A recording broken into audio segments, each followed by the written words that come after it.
नमो तस्स भगवतो अरहतो सम्मा सम्बुद्दस्स।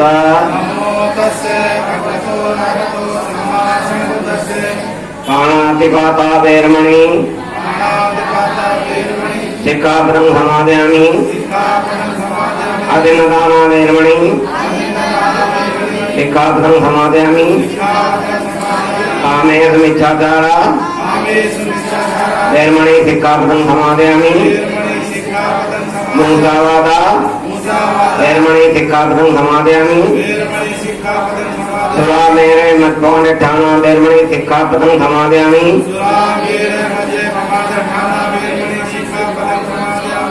भंते जी मैं कृपा करके निवेदन करता हूँ कि अभी जीवन दान दिया और जीवन को वापस करता हूँ और आज से इन 5 चीजों को पालन करूंगा।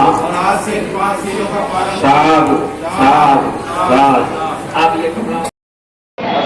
ये 5 प्रायोजकों को लिए बंते जी चीवर दान दे रहे हैं।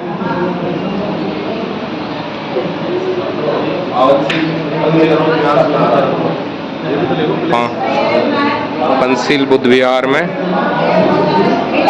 पूज्य बंते जी चीवर देते हुए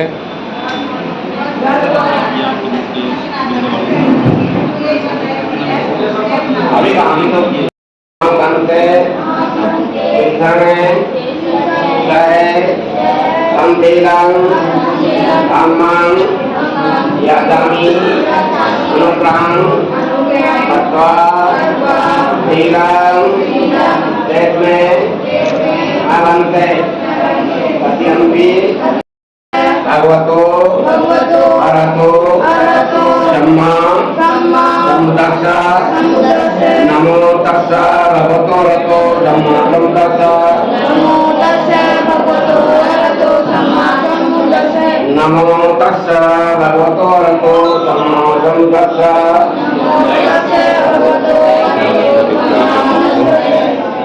बुद्धं शरणं गच्छामि।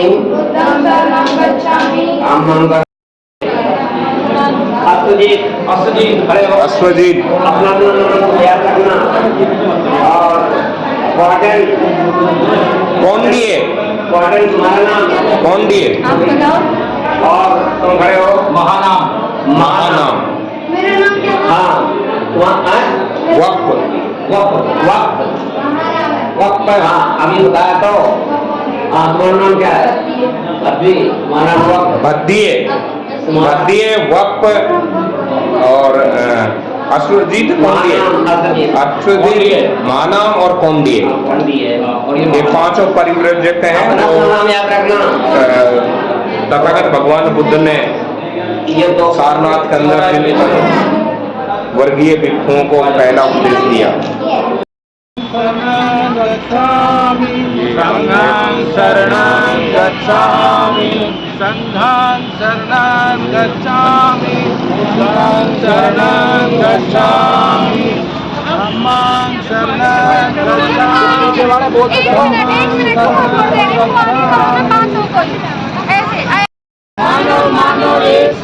भगवान बुद्ध की जय हो, करुणा हो। भगवान बुद्ध की जय हो, करुणा हो। भगवान बुद्ध की जय हो, करुणा हो। भगवान बुद्ध की जय हो, करुणा हो। जाति तोड़ो, समाज जोड़ो। जाति बौद्ध धर्म की क्या पहचान? मानव एक समान। बुद्धं शरणं गच्छामि। बुद्धं शरणं गच्छामि। धम्मं शरणं गच्छामि। धम्मं शरणं गच्छामि। संघं शरणं गच्छामि। संघं शरणं गच्छामि। बुद्धं शरणं गच्छामि। धम्मं शरणं गच्छामि। ये सारे के सारे संघं शरणं गच्छामि।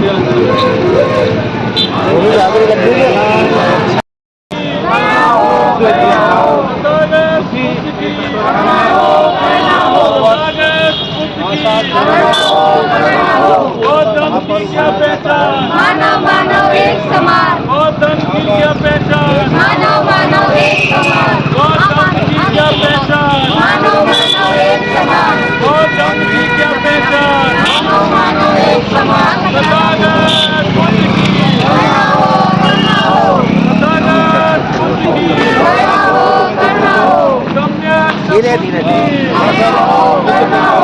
सम्यक संबुद्ध की। ये माल्यार्पण करते हुए उनके साथ में अंते नागराज जी महातेरा जो कि इधर इधर का देखना ये पंचवर्गीय भिक्षु लेके जाओ घर को कैमरा लेके जाओ कैसे बुद्ध की भगवान बुद्ध की दया हो करुणा हो, बुद्धं शरणं गच्छामि धम्मं शरणं गच्छामि संघं शरणं गच्छामि बुद्धं बौद्ध धर्म की क्या पहचान भगवान बुद्ध की जय भीम जय भीम जय भीम जय जय जय जय जय भीम जय भीम जय भीम जय जय जय जय जय भीम जय भीम जय भीम बुद्धं शरणं गच्छामि धम्मं शरणं गच्छामि संघं शरणं गच्छामि भाई सभी जो संखार करता है आ जाओ आगे और संघं शरणं गच्छामि पंचवर्गीय भिक्षु बौद्ध धर्म की क्या पहचान मानव मानव एक समान, बौद्ध धर्म की क्या पहचान मानव मानव एक समान, बौद्ध धर्म पहुंच जाएगा खुले तो कैसे करें पंचवर्गीय भिक्षुओं को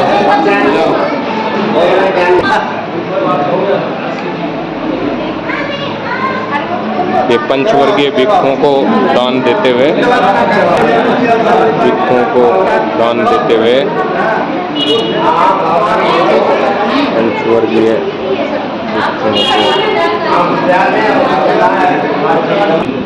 हेलो हेलो वंदामि बंदे द्वारते मया कर्तन सब अपराधन हम तुम्हें बनते अवकाशे वंदामि बंदे द्वारते मया कर्तन सब अपराधन हम तुम्हें बनते अवकाश वंदामि बनते द्वारते मया कर्तन सब अपराधन हम तुम्हें बनते शरणे सह पंचशीलन धम्मं याचामि अनुग्रह कर्ता शीलन देख में बनते आम मनमान देख में आम बनते नमो तस्सै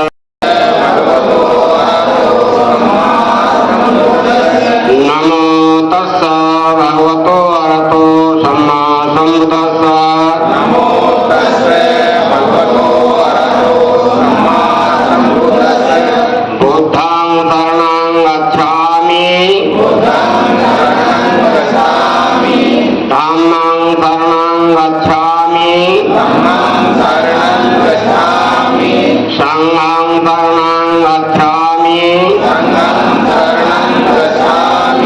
द्वितीयं बुद्धं शरणं गच्छामि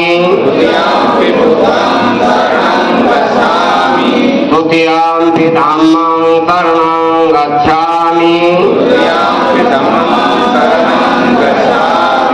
तृतीयं संघं शरणं गच्छामि तृतीयं बुद्धं शरणं गच्छामि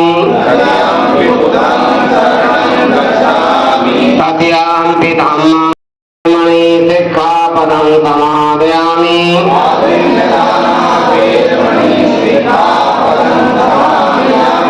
कामेषु मिथ्याचारा वेरमणि सिक्खापदं समादयामि।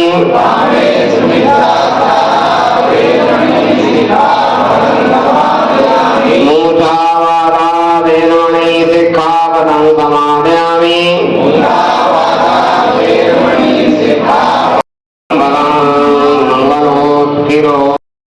खाना पानी की होगा मामूली जनता होती, छोटे मोटे त्योहारों में वहाँ खाना आ ही जाता है। जहाँ बहुत बड़े बड़े त्योहार वहाँ बहुत भीड़ होती है तो वहाँ पर खाना बनाते हैं। हम नहीं खाना घरों से लाने में ज्यादा अच्छा रहता है। तो आज जो 52 दिन है भगवान बुद्ध के बारे में और पंचवर्गीय भिक्षुओं के बारे में, तो आज ये क्यों मनाया जाता है?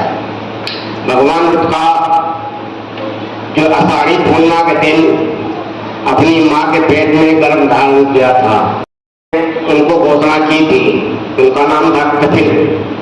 तो उन्होंने घोषणा की थी कि राजन, ये लड़का राज नहीं करेगा, ये विश्व में काम करेगा, विश्व में ऐसा संदेश देगा शांति का कि हम तो देख नहीं पाएंगे, हम तो तब तक मर जाएंगे, बुढ़े हो गए हैं। आखिरी वही काम हुआ। अब यहाँ पर लेखक ने लिख दिया ब्राह्मणों के बारे में। ब्राह्मणों के बारे में कुछ जल्दी तत्व मिलता नहीं है, क्यों? ब्राह्मण हर जगह अपनी टांग उछाल देता है। इसके बाद में जो है उन्होंने जब गर्भ धारण करने के बाद जन्म लिया, जन्म लेने के बाद में थोड़ा बड़े हुए, स्कूल जाना शुरू किया, बाण विद्या सीखना शुरू किया। बाण विद्या में निपुण थे, तलवार में भी निपुण थे। अब उन्हीं का एक चचेरा भाई देवदत्त था, दोनों में पढ़ने में भी विवाद होता था और शिकार में भी विवाद होता था। तो इसके बाद में जब हंस को उन्हीं के बगीचे में मारा, वो ध्यान में बैठे थे तो हंस आकर गिरा। हंस को उन्होंने उठाया, उसका जो है पानी से घाव धोया, घाव धोने के बाद में मराम पट्टी किया उन्होंने। फिर इसके बाद में देवदत्त कहता ये मेरा अंत है, बोले तेरा नहीं मेरा है। तेरे मेरे में झगड़ा होता रहा, झगड़ा होते होते राज दरबार में वो झगड़ा पहुंच गया फैसले के बारे में। अब वहां पर फैसला होने के बारे में अब राजा बोला क्या बताएं, ये भतीजा है, ये भतीजा है। अब हम अपने बेटे के पक्ष में देते हैं तो भतीजा नाराज होता है, और अगर भतीजे के पक्ष में देते हैं मेरा बेटा नाराज होता है। तो मंत्री वाकई में बहुत बुद्धिमान होते हैं। तो मंत्री बोला राजन तुम फैसला नहीं करो, हम फैसला करेंगे। बोला ठीक तो नहीं करता। बीच मैदान में छोड़ दिया गया। मंत्री बोला जिसका अंत होगा वो उधर जाएगा, फैसला कम हो जाएगा। तो बीच में छोड़ दिया गया। तो हंस जो मुड़ गया सिद्धार्थ की तरफ। जब सिद्धार्थ की तरफ मुड़ गया तब देवदत्त को बहुत बुरा लगा। ये तो होता रहा बीच में। फिर इसके बाद में 16-17 साल की एज में उनकी शादी हो गई। शादी हो गई इसी केवल नदी के जल के बंटवारे के लिए उन्होंने त्याग किया था। फिर इसके बाद में अपना अध्ययन करते रहे, घूमते रहे, घूमते जब घूमते रहे। इसके बाद में एक दिन सोचे कि हमने जो घोषणा की थी शादी विवाह हो गया और बच्चा पैदा हो गया, बोले ये राहु मेरे लिए घातक बन गया है। तब इसके बाद में उन्होंने त्रय त्याग किया। उनका सारथी होता वो चपरासी जो सेवा करता था, ठंडन नाम का घोड़ा था। तो रात में घोड़ा तैयार किया, रात में लिखा है कुछ और होता कुछ है। वो सब सेना सो गई थी। सेना सोने के बाद में ठंडक घोड़े पे सवार हुए और सारथी उसको ले लिया, निकल गए। रास्ते में अनोना नदी पार किया। अनोना नदी पार होने के बाद में उन्होंने अपने सर के बाल काटे तलवार से और सारे आभूषण उतार करके सारथी को दिया। बोला देव ये तुम्हारे जीवन भर खाने के लिए अपार खाना है, जाओ वापस चले जाओ। बोला हम जाएंगे तो राजा हमको मरवा देगा, जाए कैसे जाए। अब वो भी पड़ा घोड़ा को छोड़ दिया। घोड़ा भी का कुछ ये नहीं था कि कहाँ रहा कहाँ नहीं रहा। इसके बाद में वो जो साक्षी था वो सोचा राजा ने मरवा देगा, क्या करें। उसने सारा भूखंड की एक पोखरी बांधा और बांध के एक पेड़ में लटका दिया, बोला किसी तरह दूध दे जाए। अब उनको ढूंढते ढूंढते वो भी चला, पर वो उनको रास्ते में मिला नहीं, वो दूसरे रास्ता भटक गया, वो दूसरे रास्ता भटक गए। पहले गए अलार कलाम के पास, उस राम के कुटिया में रहे तो उनको सही उत्तर नहीं मिला। फिर उत्तर के यहाँ गए। जब उत्तर के यहाँ गए तो उत्तर ने केवल सांस आने जाने का उन्होंने ज्ञान दिया था, सांस आने जाने का, कि सांस आने जाने का ध्यान रखोगे तो मन एकाग्र हो जाएगा। तो उस पर मन थोड़ा वो करते रहे, करते करते उनको मन शांत नहीं हुआ।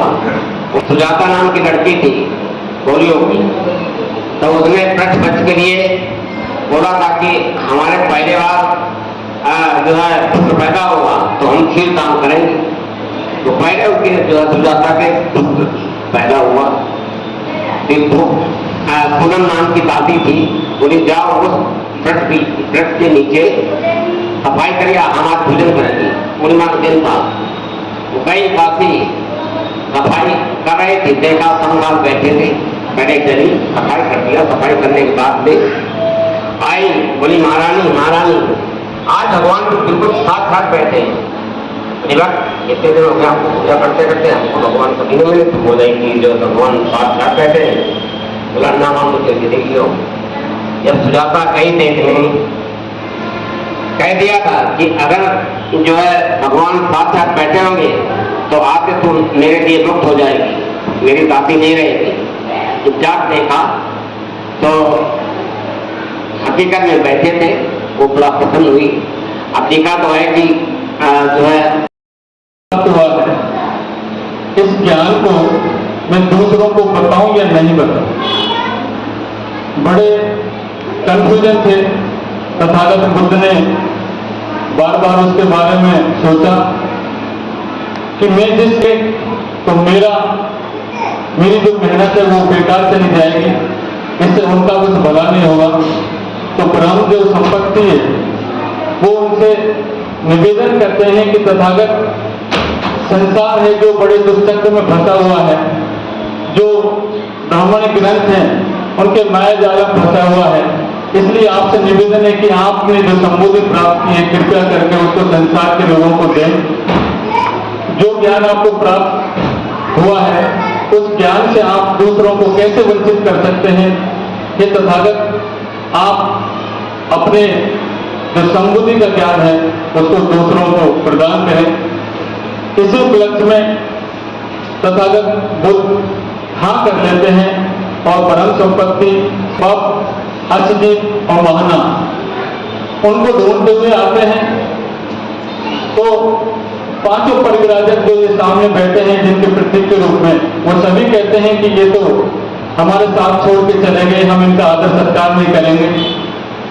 लेकिन जैसे जैसे तथागत नजदीक आते हैं उनके प्रतिभा से, उनकी जो संबोधि प्राप्ति उससे प्रभावित होकर कोई उनके लिए आसन बिछाता है, कोई उनके लिए पानी लेके आता है, कोई उनके पैर धोता है। तो उसके बाद में बुद्ध जो प्रथम उपदेश देते हैं उसी को मैं पढ़ रहा हूं। बुद्ध और उनका हमने जो बात सामने लिखा है। तो सर 6 की बात हो चुकने के बाद परिव्राजकों ने बुद्ध से प्रश्न किया कि क्या अब भी तपश्चर्या तथा काय कलेश में उनका विश्वास था। बुद्ध का उत्तर नकारात्मक। बुद्ध ने कहा 2 श्रेय की बातें थी, एक काम भोग का जीवन और दूसरा काय कलेश का जीवन। एक का कहना है खाओ पियो मौज उड़ाओ क्योंकि कल तो मर ही जाना है, दूसरे का कहना है सभी वासनाओं इच्छाओं का मूलच्छेद कर दो क्योंकि वे पुनर्जन्म का कारण है। उन्होंने दोनों को मनुष्य के योग्य नहीं माना। वे मध्यम मार्ग को मानने वाले थे जो न तो काम भोग का मार्ग है और न काय कलेश का मार्ग। बुद्ध ने परिव्राजकों से कहा मेरे इस प्रश्न का उत्तर दो कि जब तक तुम्हारे मन में सांसारिक अथवा अलौकिक भोगों की कामना बनी रहेगी क्या तुम्हारा समस्त काय कलेश व्यर्थ नहीं होगा। उन्होंने उत्तर दिया जैसा आप कहते हैं वैसा ही। काय कलेश का शोक संतप्त जीवन गुजारने से काम तृष्णा की अग्नि से कैसे मुक्त हो सकते हैं। उन्होंने उत्तर दिया जैसा आप कहते हैं वैसा ही है। जब आप अपने आप पर विजय पावेंगे तभी आप काम तृष्णा की अग्नि से मुक्त। शरीर की स्वाभाविक आवश्यकताओं की पूर्ति करना बुराई नहीं है, शरीर को स्वस्थ बनाए रखना एक कर्तव्य है, अन्यथा आप अपने मनोबल को दृढ़ और स्वच्छ नहीं बनाए रख सकेंगे और प्रज्ञा रूपी प्रदीप भी प्रज्वलित नहीं कर सकेंगे। हे परिव्राजकों, ये दो अंत की बातें हैं जिससे प्राणी को सदा बचना चाहिए। एक और उन चीजों में संलग्न रहने की आदत से जिनका आकर्षण वासनाओं एवं मुख्यतः विषयासक्ति पर निर्भर करता है। यह संतुष्टि प्राप्त करने का निम्न कोटि का तथा विधर्मी मार्ग है, अयोग्य है, हानिकारक है तथा दूसरी ओर आदत के अनुसार इसका अभ्यास तपश्चर्या अथवा काय कलेश जो दुखदायी है, अयोग्य है, हानिकर है। इन दोनों सिरों की बातों से अलग एक मध्यम मार्ग है। यह समझ लो कि यही मार्ग है जिसकी मैं देश में देता हूं। पांचों परिव्राजकों ने उनकी बात ध्यान से सुनी। यह नहीं जानते हुए कि बुद्ध के मध्यम मार्ग का क्या उत्तर दें, उन्होंने प्रश्न किया, जब हम आपको छोड़कर चले आए थे तो उसके बाद आप क्या करते रहे? तब बुद्ध ने उन्हें बताया कि किस प्रकार वे बोध गया पहुंचे, कैसे उस पीपल के पेड़ के नीचे ध्यान लगाकर बैठे और किस प्रकार लगातार 4 सप्ताह के ध्यान के बाद उन्हें यह संबोधि प्राप्त हुई जिससे वे नए मार्ग का आविष्कार कर सके। यह सुनकर परिव्राजक उस नए मार्ग के बारे में जानने के लिए अत्यंत अधीर हो उठे। उन्होंने बुद्ध से निवेदन किया कि वे उन्हें विस्तार से बताएं। बुद्ध ने स्वीकार किया। बुद्ध ने बात आरंभ करते हुए बताया कि उनका मार्ग जो सद्धम है उसे आत्मा और परमात्मा से कुछ लेना देना नहीं है। उनके सद्धम को इस बात से कोई सरोकार नहीं है कि मरने के बाद जीवन का क्या होता है। उनके सद्धम को कर्मकांड के क्रियाकलापों से भी कुछ लेना देना नहीं है। बुद्ध के धर्म का केंद्र बिंदु मनुष्य है और इस पृथ्वी पर अपने जीवन काल में एक मनुष्य का दूसरे मनुष्य के साथ संबंध का होना आवश्यक है। बुद्ध ने कहा यह उनका प्रथम आधार तत्व है। उनका दूसरा आधार तत्व था कि प्राणी दुख, कष्ट और दरिद्रता में जीवन व्यतीत कर रहे हैं।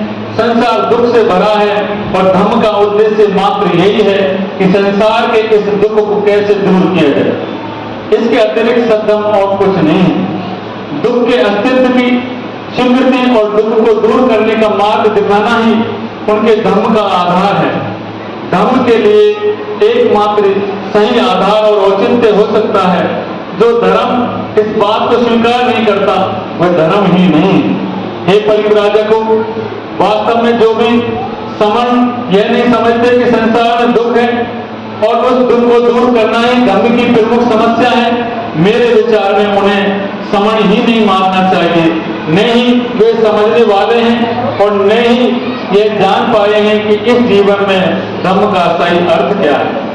तब परिव्राजकों ने पूछा, यदि आपके धर्म का आधार दुख का अस्तित्व और उसे दूर करना है तब हमें बताइए कि आपका धर्म दुख का नाश कैसे करता है। तब बुद्ध ने समझाया कि उनके धर्म यहाँ पर इकट्ठे हुए हैं। इस अवसर पर मैं आप सभी का हार्दिक स्वागत अभिनंदन करता हूँ। जो बुद्ध काल की जो घटनाएं हैं वो लगातार हम लोगों तक यदि पहुंचती रहेंगी तो हमारी जो संस्कृति है, समण संस्कृति जो हमारी, जैसा कि आप सब जानते हैं, ये खासतौर से भारत में एक मनोवाद की कल्चर है, ब्राह्मणी संस्कृति है और दूसरी श्रमण संस्कृति है। 85% लोग श्रमण संस्कृति में हैं जो भारत के मूल निवासी हैं और बाकी जो बाहर से आर्य जो लोग आए उनकी संस्कृति अलग है। वो अपनी संस्कृति को बरकरार रखने के लिए तैयार हैं जो पूरी तरह से पाखंडवाद, झूठ, फरेब उस पर आधारित है। और बाकी समण संस्कृति पूर्णतः प्राकृतिक, वैज्ञानिक और सत्य की कसौटी पर खरी उतरने वाली जो भगवान बुद्ध के संदेश हैं वो हमें इन अवसरों पर बार बार जो मिलते रहते हैं। पूज्य भंते जी ने भी आज हमारे बीच में ये बात धम्मदेशना के माध्यम से दी कि सिद्धार्थ गौतम किस तरह से उन्होंने गृह त्याग किया और किस तरह से ज्ञान प्राप्त किया। और आज के दिन सारनाथ में जो 5 प्रवर्तक जो उनके साथ ही लगभग गृह त्याग करके ज्ञान की खोज में आए थे, लेकिन वो सत्य को तक नहीं पहुंच पाए। तो भगवान बुद्ध ने उनको ये उपदेश दिया कि भाई मैंने ये मध्यम मार्ग की खोज की है, जो मैं आपको उपदेश देता हूँ, आप भी इसको समझें, देखें, बताएं, तो मेरा और भी दृढ़ निश्चय जो है पक्का होगा।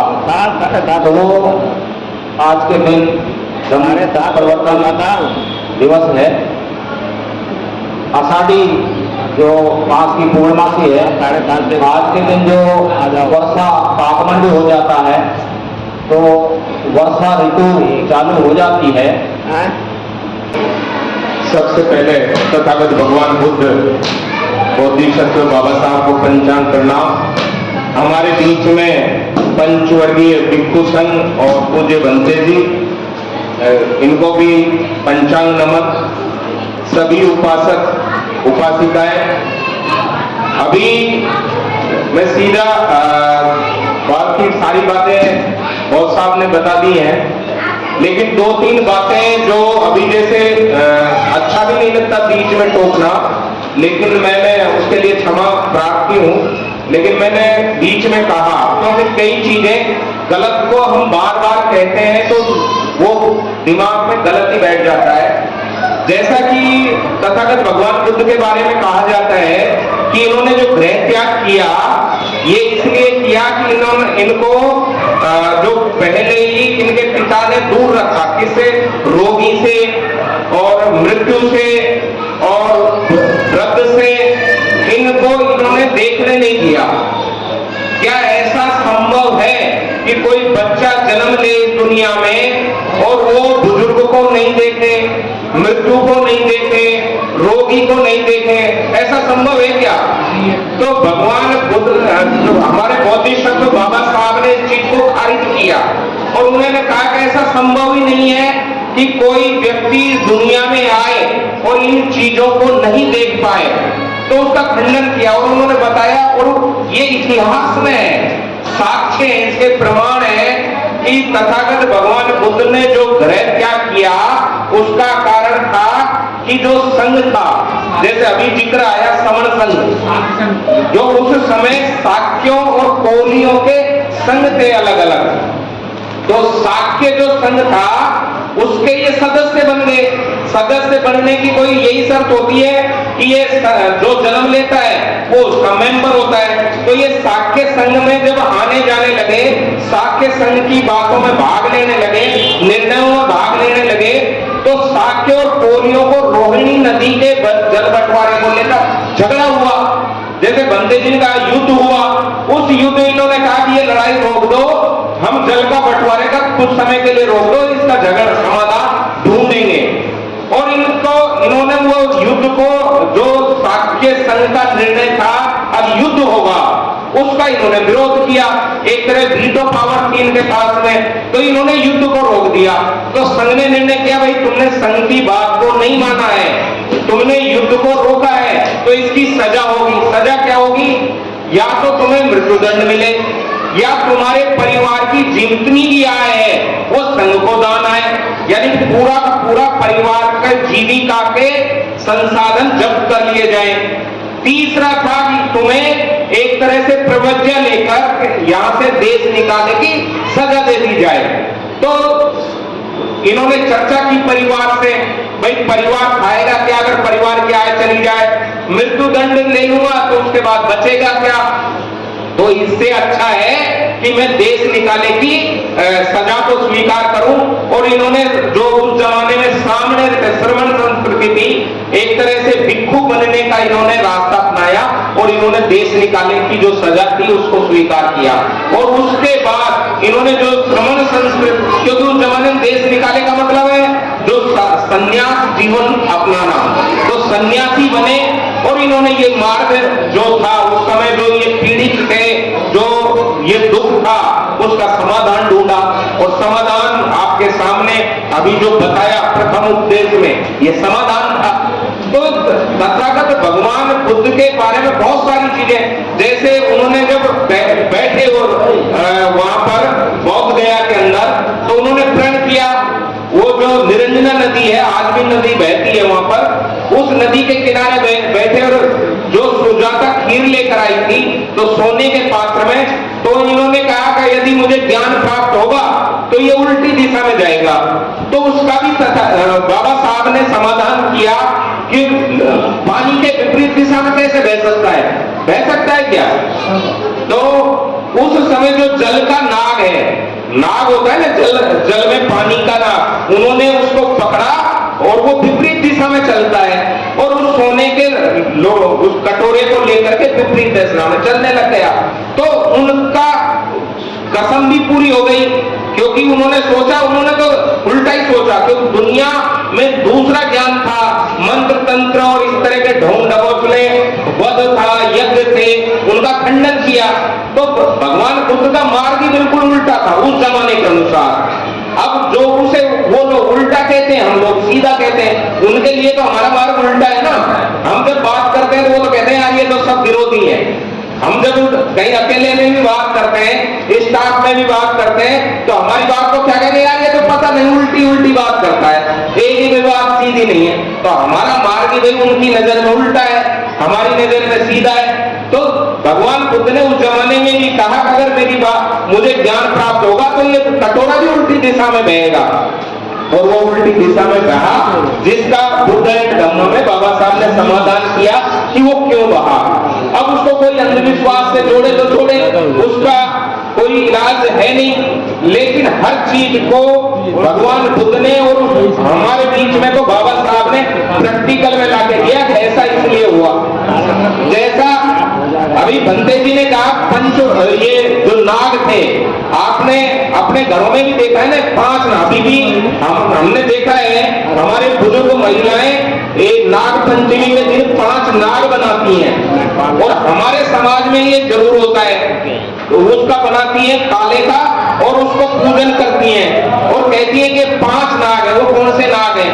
वही वासु, तक्षक और ये जो 5 नाग थे, जो 5 राजा थे उस जमाने में, इनका इतिहास भी मिलता है। आप अगर तक्षक और इनकी कहानी पढ़ते हो, जब किसी के श्याम आ जाता है तो उनकी कहानी को गाते हैं लोग बाग। वही राजाओं की कहानी है जो हमारे नागवंशी थे, जो जिनका बहुत बड़ा राजा था, लेकिन उनको छल कपट के द्वारा बेईमानों ने जहर दे देकर उनको धोखे से बुलाया और उनको तपते हुए कढ़ाई में से जिंदा जला दिया। तो इस तरह हमारे राजाओं को मारा, इस तरह उनकी सेनाओं को मारा। तो ये इतिहास है, प्रमाण है इनके, लेकिन उन प्रमाणों को दबाया जाता है और हमारी चीजों को अब धीरे धीरे जो नए नए साथी एजुकेशन प्राप्त कर रहे हैं, पीएचडी कर रहे हैं, वो इस चीजों को लेकर आ रहे हैं, क्योंकि इनकी कहानियों का कोई भी प्रमाण नहीं है।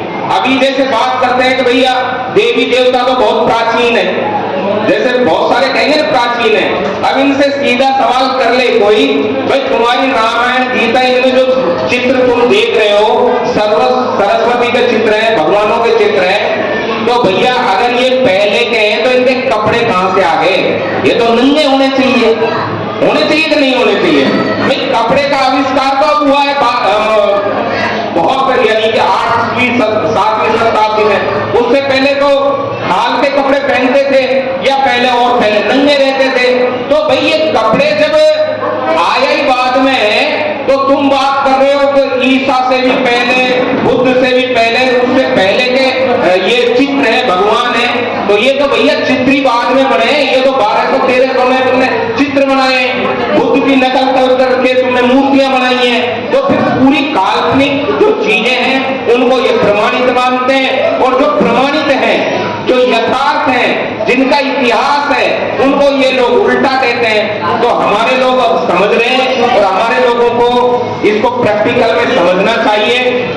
और मैं तो 2 चीज कहूंगा कि जब हम, यदि जो हम लोग हैं जो इस तबके से संबंधित हैं, यदि कुछ भी भाई आप कम से कम संस्कार घर में बौद्ध रीति से शुरू कर दें, शादी विवाह जन्म मरण, ये तो कम से कम बौद्ध रीति से करें, किसी ब्राह्मण के हाथ से नहीं कराएं, तो आप अपने आप ही बौद्ध बन जाओगे। आगे चल के आप में जब शिक्षाएं प्राप्त करोगे तो संस्कार भी आ जाएंगे, जीवन में भी उतरेगा। लेकिन कम से कम बौद्ध लिखना शुरू करें और बौद्ध दिखना शुरू करें। लिखोगे बौद्ध सीखोगे बौद्ध तो संस्कार भी एक दिन आप अपनाना पड़ेगा, क्योंकि लोग जीने नहीं देंगे। अरे यार बौद्धों को तो ये आचरण करना चाहिए, तो करना पड़ेगा।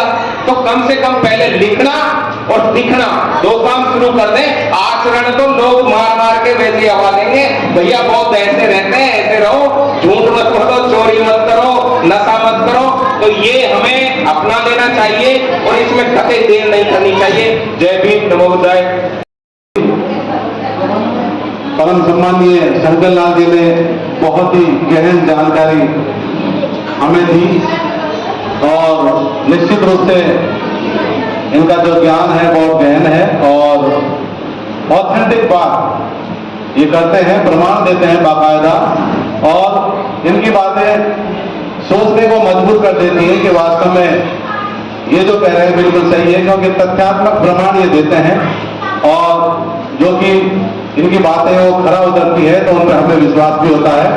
तो ऐसी बहुमूल्य जानकारी के लिए मैं परम सम्मानीय शंकर लाल बौद्ध जी का बहुत बहुत साधुवाद देना चाहूंगा। हमारे बीच में रामगढ़ से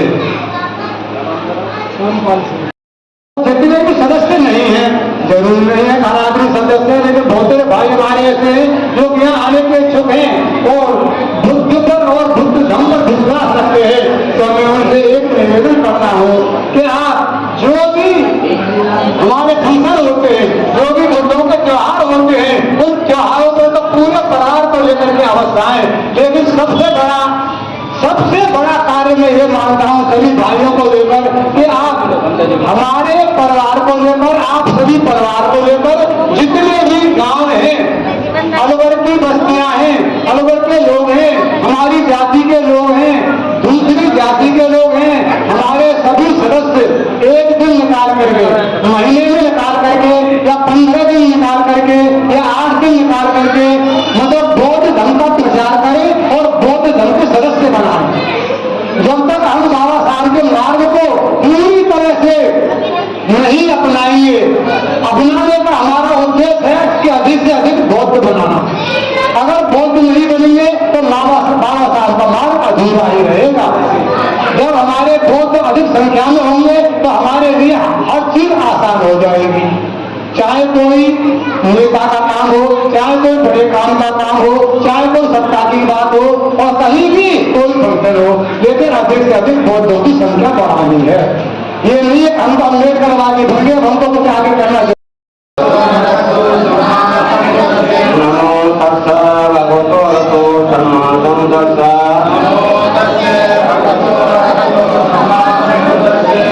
पाणातिपाता वेरमणि एकाग्रं समादयामि। अभिनदाना वेरमणि एकाग्रं समादयामि। आमेर विचारा वेरमणि एकाग्रं समादयामि। मूसावादा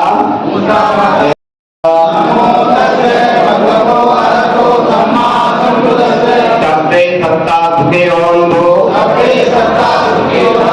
सत्ते ओंधो जगन्नो सत्ते भद्राणि भसन्तु मां किंच दुःख महागणा